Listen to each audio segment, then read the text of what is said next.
Hello everyone, कैसे हैं आप सब लोग। कैसी तैयारी चल रही है आपकी, कमेंट करके अवश्य बताएं। जैसा कि आपकी ईवीएस की क्लास चल रही है, ईवीएस का पीवाईक्यू आपको डेली कराया जा रहा है। दिसंबर 2019 का अभी हमारा पीवाईक्यू चल रहा है। तो इसमें हमने 75 प्रश्नों को सॉल्व कर लिया था और 74 प्रश्नों को हमने पूर्ण सॉल्व किया था और 75 का उत्तर हमने आपसे कमेंट बॉक्स में पूछा था, लेकिन आप में से किसी ने भी इसका उत्तर कमेंट में नहीं दिया है। ठीक है, अब इससे हम क्या समझें कि आपको अपने ईवीएस के चैप्टर की थीम और उप थीम पता नहीं है या फिर आप देना नहीं चाहते हैं, आप अवश्य कमेंट किया करें। ठीक है, चलो इस प्रश्न को हम दोबारा से सॉल्व करते हैं। निम्नलिखित में से कौन सा पर्यावरण अध्ययन पाठ्यक्रम के सुझावित प्रकरणों का उप प्रकरण है, यानी आपकी जो थीम है उनमें से कौन सी उप थीम है। तो आपकी 6 उप थीम है आपकी ईवीएस की। आपका परिवार एवं मित्र, भोजन, आश्रय, जल, यात्रा और हम चीज़ें कैसे बनाते हैं। तो इसमें परिवार और मित्र आपका हो गया, ये आपकी थीम है।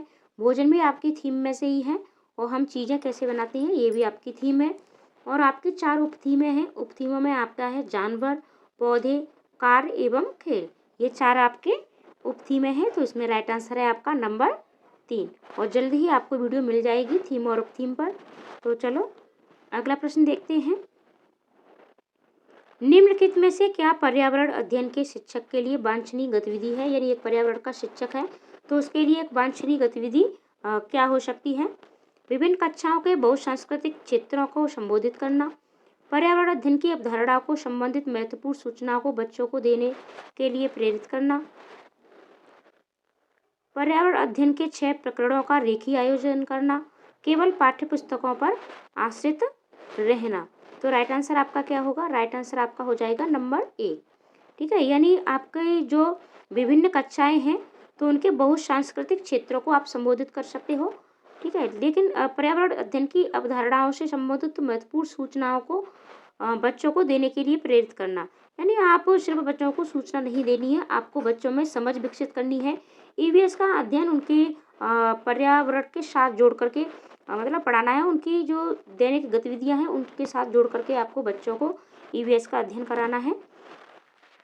अब आपके जो 6 प्रकरण हैं सिर्फ उनका आपको रेखीय आयोजन नहीं कराना है, और लेकिन आपके ये जो 6 प्रकरण हैं तो उनके बारे में भी आपको बच्चों में समझ विकसित करनी है।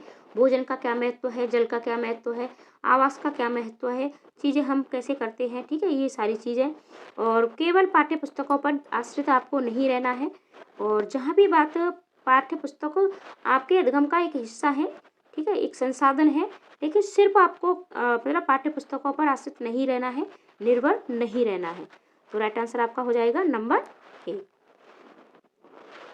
अगर आपने हमारे चैनल को अभी तक सब्सक्राइब नहीं किया है तो सब्सक्राइब अवश्य कर लें, क्योंकि हमारे चैनल पर आपको बिल्कुल फ्री में तैयारी कराई जाती है। आपको सभी सब्जेक्टों के पीवाईक्यू कराए जा रहे हैं। पहले भी आपको बहुत सारी वीडियो दी जा चुकी हैं।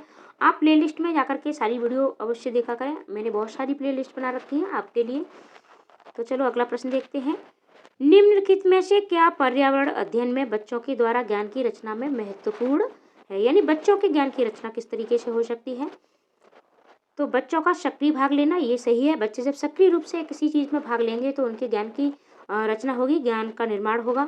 बच्चों के समुदाय के सदस्य भी ज्ञान की रचना में एक महत्वपूर्ण भूमिका निभाते हैं। पर्यावरण अध्ययन की पाठ्यपुस्तकें, ये भी पर्यावरण की पाठ्यपुस्तकें भी अध्ययन का एक हिस्सा है, एक संसाधन है। हमें केवल पाठ्यपुस्तकों पर निर्भर नहीं रहना है, ठीक है, लेकिन पाठ्यपुस्तकें भी अध्ययन का एक हिस्सा ही होती हैं।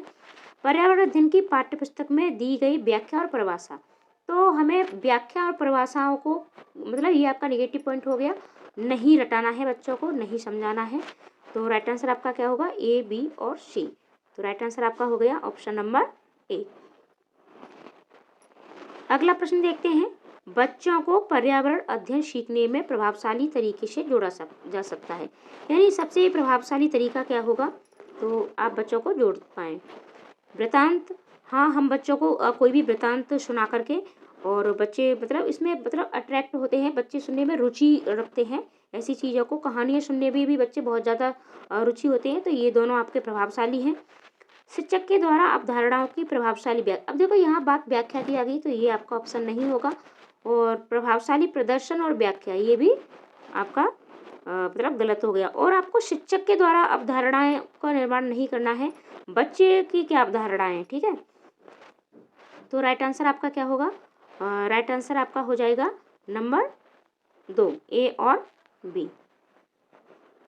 अगला प्रश्न है, पर्यावरण अध्ययन के शिक्षक के द्वारा बच्चों को जानवरों का अवलोकन और उनका चित्र बनाने को प्रेरित करने का उद्देश्य है। यानी एक पर्यावरण का शिक्षक है और बच्चों को जानवरों का अवलोकन करने के लिए कहता है और एक चित्र बनाने के लिए प्रेरित करता है, तो उसका क्या उद्देश्य है? बच्चों में सृजनात्मकता का विकास करना। हाँ, अवश्य बच्चों में इससे सृजनात्मकता का विकास होगा। बच्चों में अवलोकन और रचना कौशलों का विकास, इनका भी कौशलों का विकास बच्चे में अवश्य होगा। बच्चों में सौंदर्य संवेदना का भी विकास अवश्य होगा। तो राइट आंसर आपका हो जाएगा, राइट आंसर आपका ए, बी और सी, आपके तीनों ही ऑप्शन सही हैं। तो राइट आंसर आपका हो जाएगा नंबर 4। अगला प्रश्न है आपका, पर्यावरण अध्ययन में शिल्पकला और चित्रकला को समूह में करके सीखने पर बल दिया जाता है, क्योंकि यानी चित्रकला और शिल्पकला और चित्रकला दोनों को समूह में सीखने पर बल दिया जाता है। क्यों दिया जाता है? तो कक्षा की अनुशासनहीनता को रोकने के लिए समूह में सीखना शिक्षकों के लिए एक आसान और बहुत प्रभावशाली युक्ति है। तो शिल्पकला और चित्रकला को जब बच्चा समूह में करेगा तो इससे अनुशासनहीनता रुक जाए, ये बहुत प्रभावशाली अनुशासनहीनता को रोकने के लिए नहीं है, ठीक है। अब है आपका समूह में सीखना सहपाठी द्वारा सीखने को प्रोत्साहित करता है। तो ये आपका राइट है कि जब समूह में बच्चे सीखते हैं एक दूसरे को, तो एक दूसरे को बच्चे प्रोत्साहित अवश्य करते हैं। समूह में सीखना कक्षा में सामाजिक अंतःक्रिया को बेहतर बनाता है, ये भी आपका राइट आंसर है, क्योंकि जब बच्चे समूह में सीखते हैं तो उनका समाजीकरण होता है, एक दूसरे का सहयोग करते हैं, सहयोग की भावना उत्पन्न होती है। समूह में सीखना पर्यावरण अध्ययन के पाठ्यक्रम को समय पर पूरा करने में सहायता करता है। अब बच्चों से आप समूह में कोई भी कार्य करवाते हो, चाहे शिल्पकला है या चित्रकला है, तो इससे पाठ्यक्रम पूरा नहीं होगा। तो राइट आंसर आपका क्या हो गया? बी और सी। और राइट आंसर आपका हो गया नंबर 3, बी और सी। अगला प्रश्न है, निम्नलिखित में से क्या पर्यावरण अध्ययन को सीखने का सबसे प्रभावशाली संसाधन है? यानी पर्यावरण अध्ययन सीखने का सबसे प्रभावशाली संसाधन आपसे पूछा है।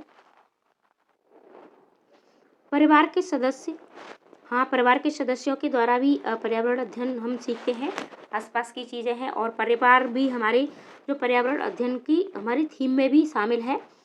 समुदाय के सदस्य, अब जब परिवार होगा तो एक समुदाय भी होगा, ठीक है। समाचार पत्रों से भी होता है, और कक्षा से हम पर्यावरण अध्ययन मतलब एक प्रभावशाली संसाधन नहीं है, हमसे प्रभावशाली संसाधन पूछे हैं और ये तीनों आपके प्रभावशाली संसाधन हैं। तो राइट आंसर आपका हो जाएगा ए, बी और सी। राइट आंसर आपका हो गया नंबर 3, ए, बी और सी। अगला प्रश्न है, निम्नलिखित सीखने के कौन से सिद्धांत का पर्यावरण अध्ययन में अनुसरण होता है? ठीक है, पर्यावरण अध्ययन में आपका इनमें से कौन सा एक सिद्धांत है जिसका हम अनुसरण करते हैं?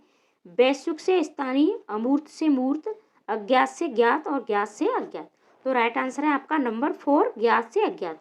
यानी हमें बच्चे जो चीज़ें जानता है उस चीज़ से, यानी ज्ञात से हमें अज्ञात की तरफ ले जाना है। जैसे हम बच्चे को प्रदूषण सिखाते हैं तो बच्चा क्या जानता है? बच्चा तालाब को जानता है, बच्चे ने गंदी नालियाँ देखी हैं, यानी इन चीज़ों को बच्चा जानता है। तो ठीक है, इनसे हम बच्चे को कहाँ ले जा सकते हैं? बड़े बड़े नालों को दिखा सकते हैं, बड़ी बड़ी जो प्रदूषित नदियाँ हैं उनके बारे में, यानी जो उसने नहीं देखा है। ठीक है, बच्चा क्या जानता है? बच्चे ने पेड़ देखे हैं, बच्चे ने पौधे देखे हैं, ठीक है, छोटे छोटे। अब बच्चे को हम जंगलों के बारे में बता सकते हैं, ठीक है, कि जंगल भी होते हैं। तो इस तरीके से आप बच्चे से यानी ज्ञात से अज्ञात की तरफ, यानी ये सिद्धांत का अनुसरण होता है। अगला प्रश्न देखते हैं, निम्नलिखित में से कौन सा पर्यावरण अध्ययन में सीखने का रचनात्मक आकलन का साधन नहीं है? आपसे नहीं पूछा है। तो पोर्टफोलियो ये रचनात्मक आकलन का सबसे बेहतर तरीका है। क्रम निर्धारण मापनी ये भी आपका रचनात्मक आकलन का ही साधन है। बर्डन अभिलेख और वार्षिक उपलब्धि परीक्षण, ठीक है, वार्षिक उपलब्धि परीक्षण आपका रचनात्मक आकलन का साधन नहीं है।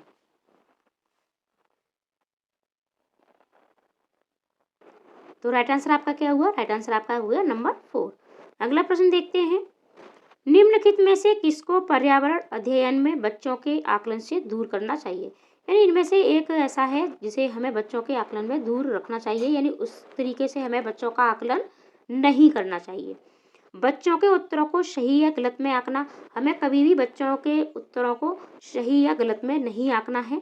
ठीक है, एनसीएफ 2005 इसकी मतलब व्याख्या नहीं करता है, इसका विरोध करता है।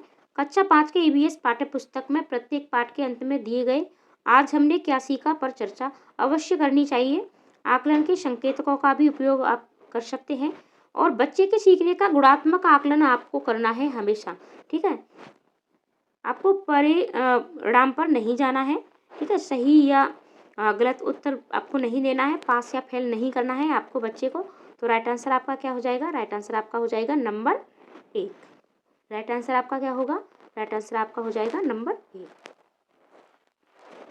अगला प्रश्न है आपका, कक्षा 5 की शिक्षक एक क्रियाकलाप का संचालन करती है जिसमें वह कक्षा के बच्चों से फर्श पर चीनी के कुछ दाने डालने को कहती है और उनको चींटियों के आने का इंतजार करने को कहती है। बच्चों को इस क्रियाकलाप से अर्थपूर्ण सीखने को मिल सकता है यदि। ठीक है, यानी बच्चा एक अर्थपूर्ण अधिगम कर सकते हैं, लेकिन कब, यदि शिक्षक में इन चारों ऑप्शनों में से क्या करेगा? बच्चों को क्रियाकलाप का अवलोकन करने को प्रेरित करती है, बच्चों को अपने अनुभव साझा करने को प्रेरित करती है, बच्चों को क्रियाकलाप का अवलोकन, अनुभव साझा और उस पर चर्चा करने को प्रेरित करती है, बच्चों को क्रियाकलाप से संबंधित प्रश्नों को घर से करने के लिए प्रेरित करती है। तो घर से करके लाने के लिए प्रेरित करना, ये ज़्यादा अर्थपूर्ण सीखना नहीं होगा। और बच्चों को क्रियाकलाप का अवलोकन करने को प्रेरित करती है, सिर्फ क्रियाकलाप का ही अवलोकन करने के लिए कहना। तो राइट आंसर आपका हो जाएगा नंबर 3, यानी बच्चों के क्रियाकलाप का अवलोकन, अनुभव साझा और उस पर चर्चा करने के लिए प्रेरित करेगी, यानी ये तीनों चीजें करेगी। ठीक है, तो ये सबसे बेहतर होगा। अगला प्रश्न है, नीचे दी गई सूची पर विचार कीजिए। कछुआ, घड़ियाल, कौवा, बतख, मछली। इस सूची में से निम्न में से कौन सा दूसरों से भिन्न है? मछली, कौवा, घड़ियाल और कछुआ।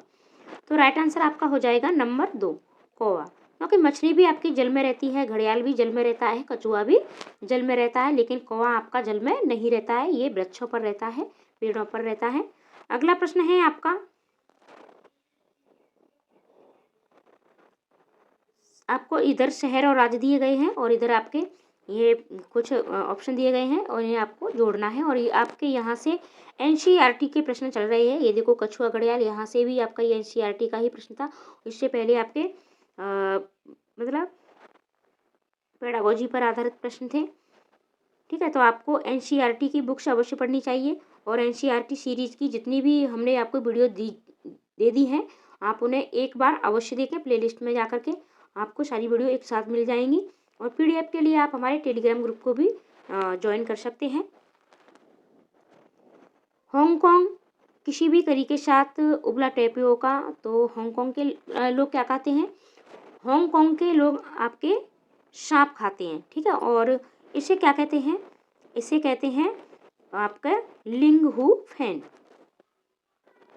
यानी इस डिश को क्या कहा जाता है? इस डिश को कहा जाता है लिंग हु फैन। और केरल के लोग क्या खाते हैं? तो केरल के लोग आपके किसी भी करी के साथ उबला टेपियोका खाते हैं। कश्मीर के लोग, तो कश्मीर के लोग खाते हैं आपके सरसों के तेल में बनी मछली। ठीक है, कश्मीर के लोग सरसों के तेल में बनी मछली खाते हैं और गोवा के लोग नारियल के तेल में बनी मछली, समुद्र की मछली खाते हैं। तो आपको ये चीज़ें मतलब यहाँ कन्फ्यूजन हो जाता है कि सरसों के तेल में कहाँ के लोग खाते हैं। कश्मीर और गोवा आपको पता है दोनों ही मछली का प्रयोग करते हैं। अब आपको ये याद रखना है कि कश्मीर में आपका समुद्र नहीं मिलता है, समुद्र आपका कहाँ है? तो समुद्र आपका गोवा में है। तो समुद्र की मछली कहाँ के लोग खाएंगे? गोवा के खाएंगे, और सरसों के तेल में कश्मीर के लोग। ठीक है, तो आपका ए का 5 और बी का 2 और सी का आपका 2। ठीक है, बी का आपका फर्स्ट, इस तरीके से हो गया। तो राइट आंसर आपका हो गया नंबर 2। अगला प्रश्न देखते हैं, नीचे दिए गए पक्षियों की कौन सी प्रजाति झटके से अपनी गर्दन आगे पीछे करती है? तो राइट आंसर है आपका नंबर 4, मैना, यानी मैना है। और पशु, पक्षी, आवास, यात्रा किस तरीके से यात्रा बच्चे करते हैं, किस किस साधनों से बच्चे स्कूल जाते हैं, ये सारी चीज़ें आपसे आपके मतलब थीम्स में है और आपकी इन थीम के द्वारा ही आपके प्रश्न पूछे जाते हैं। तो आपको एनसीईआरटी ईवीएस के लिए 1 से 5 तक की सारी बुक्स को अवश्य पढ़नी है। अगर आप 1 से 5 तक नहीं पढ़ते हैं तो आप 3 से 5 तक की बुक को अवश्य पढ़ें। ठीक है, आप 3 से 5 तक की बुक को अवश्य पढ़ें। तो राइट आंसर है आपका मैना। उल्लू से आपका प्रश्न बनता है कि किस पक्षी की आंखें आगे की तरफ होती हैं और कौवा सबसे ऊंची डाल पर अपना घोंसला बनाता है। अगला प्रश्न है, घरों के नीचे दिए गए विवरणों पर विचार कीजिए। और देखिए आपके ये सारे प्रश्न एनसीईआरटी से ही बन रहे हैं। राजस्थान में गांव के लोग मिट्टी के घरों जिनकी छतें कटीली झाड़ियों की होती है में रहते हैं। ये आपका राइट है। मनाली हिमाचल प्रदेश में घर बांसों के खम्भों पर बनाए जाते हैं। मनाली में बांसों के घर नहीं बनाए जाते हैं, ये आपके असम में बनाए जाते हैं। अब मनाली में घर किस तरीके से बनाए जाते हैं ये आप हमें कमेंट करके अवश्य बताएं। लेह में पत्थर के 2 मंजिल घर बनाए जाते हैं। नीचे की मंजिल पर जरूरत का सामान और जानवरों को रखते हैं। तो ये भी आपका राइट है।